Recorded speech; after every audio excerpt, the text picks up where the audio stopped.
So going from Finding Dory to The Secret Life of Pets. I'm a kid at heart. What can I say? Welcome to Think About It Reviews. And that's right, we are talking to Secret Life of Pets. Now, I've been looking forward to this film. I love me some animation films. What can I say? This is done by Illumination, not Pixar. Illumination, not even DreamWorks. This is done by Illumination, who's done Despicable Me, Despicable Me 2, Minions, all that glory. This is directed by Chris Renaud, stellar cast: Louis C.K., who plays Max, Eric Stonestreet, who plays Duke, Kevin Hart, who plays Snowball. Man, he is awesome in this film, I gotta say already. Then you have a lot of other there's a lot of people in this film. The budget was set to $75 million. So far, it's grossed $30.9 million. I think this is domestically, not internationally yet. So what is The Secret Life of Pets? I think when the trailers hit, I was wondering, what is this film? Like, what am I getting myself into? And just giving you a little bit of the story, it's basically this Toy Story effect. I think they borrowed from Toy Story, the first one, where, Max has a great life with his owner, Katie, and then she adopts a dog named Duke. And Duke comes in, and Max feels threatened, and a lot of shenanigans happen. That's basically what it is. If you think Toy Story, you think The Secret Life of Pets. That's how the plot is. But there's a lot going on for this film. There's a lot of great conflict that's in here. There's a lot of great setup that's in this film. The backdrop of New York, when we first get entering New York and see New York.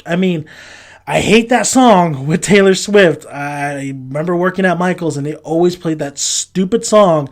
But the look of this film is really great. I love the character designs. I love the pet designs. And you know what this film does for me? It really makes me invested, because I have a dog who's a big dog, and I have a little dog, and those two don't get along at all. He's kind of protective, and the big dog's like, I can squash you like anytime. So I really related to this film, just looking at my dog's perspective. And I'm a dog lover. I love dogs, and I like cats as well. So it was great cast of characters. I love the cat that's in here, the fat cat. I love the hawk that's in here. I love all the characters in this film. I think all the characters work. I think all the characters are used great. Even I thought it was going to lead one way. There's a lot of storylines going through this film, but I think they balanced it quite nicely. It did feel a little long. Not gonna lie, this film felt a little bit long. It's only an hour and a half, so I was kind of surprised it was only an hour and a half, but it did feel like it was dragging in some parts, but I still was very entertained from beginning to end. I think Duke and Max's relationship could have been done better. This isn't Pixar. I'm not trying to make this Pixar. It's its own thing, and I think it does so well doing its own thing, just like the Despicable movies do well, and just like the How to Train Your Dragons and DreamWorks do well as what they're doing. But with Secret Life of Pets, I definitely would have liked a little bit more heart with Max and Duke. It's there, but it just doesn't execute as much as I wanted it to. I would have actually liked Duke to be like the Uncle Buck of the movie. I was thinking the whole time, Duke looks like Uncle Buck to me. I would have loved for him to be a little bit Uncle Bucky in this film. If you haven't seen Uncle Buck, it's with John Candy, and it's amazing. And also, I would have liked a little bit of more like a fox and hound kind of relationship with Max and Duke, but they still delivered towards the end with this relationship, and I think it does go through its ups and downs. It's really them trying to survive throughout the big city, because a lot of things happen throughout this film. I really like Gidget. I think Gidget was adorable in this film. I think the cats were all they played cuteness when they needed to play cuteness, and they played we're just going all over the place, like dogs and cats. It was a really good switch with cuteness and just being everyday dogs. I like the imagination in this film. I like what the pets were doing when the owners were gone. I thought that was really well done. I like a lot of the subtle humor, and I like a lot of the big in-your-face humor. I thought Kevin Hart was awesome in this film. Kevin Hart can get annoying. He can get very annoying. But there's two films that I actually really there's actually three films that I actually really enjoyed Kevin Hart in. That was The Wedding Ringer, which is kind of crazy. I thought I was going to hate that film, but I actually really liked that film. Central Intelligence was another good Kevin Hart film, and I think this one was a really good Kevin Hart film. I think Kevin Hart, his big antics and voice in this like little cutesy bunny was just funny. I found that very funny. I've seen this before, but I found it super funny.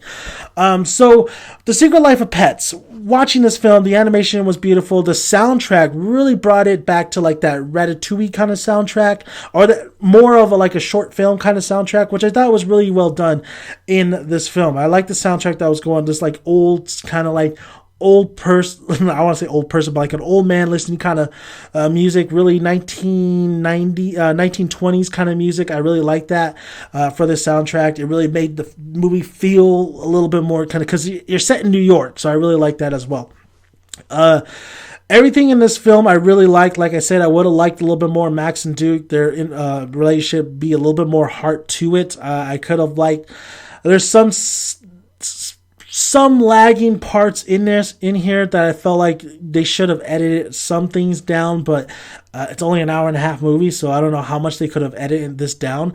It did feel like there was some moments where things were just happening just to be funny, which it could have been a little bit better handled.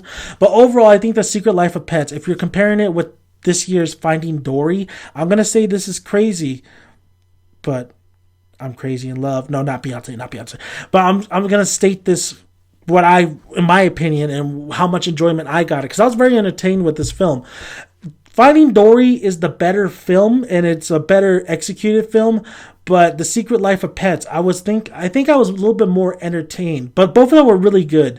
Honestly, if I had to put them in a pedestal, and if I had to choose either one, I think I would have them both tie. I really like both of them because they both brought something to the table in the animation game of this year. Of course, Kung Fu Panda 3, I think I was definitely more entertained in Kung Fu Panda 3. And then I also loved Zootopia. So there's a lot of heavy hitters in this year's animation game. And I think The Secret Life of Pets it's not going to get an Oscar, but it did get my approval, and I definitely recommend this to your kids. The kids that was at the theater really enjoyed this film. There was those lagging moments where they kind of got a little bit bored, but I think they really liked it. And for adults, I think they'll really enjoy it too. There's a lot of great humorous moments. It did make me chuckle and laugh from point A to point B, and it really made me invest in a lot of these characters. Not as much as I wanted for Max and Duke, but still very great film. Really entertaining. Really enjoyed it. So thank you guys for listening. If you haven't already, please push that subscribe button. Would really appreciate it. Like the video if you like it, and comment below. Love to hear your guys' thoughts if you've seen this film. I do recommend it. I do say it's worth the price to admission to get in, but it's very entertaining. It's very entertaining. So, like I always say, grab a tick, grab a seat. Make sure you got some good popcorn, you guys. See you at the cinema. I'm Dad, make it done, son. I'm out of here.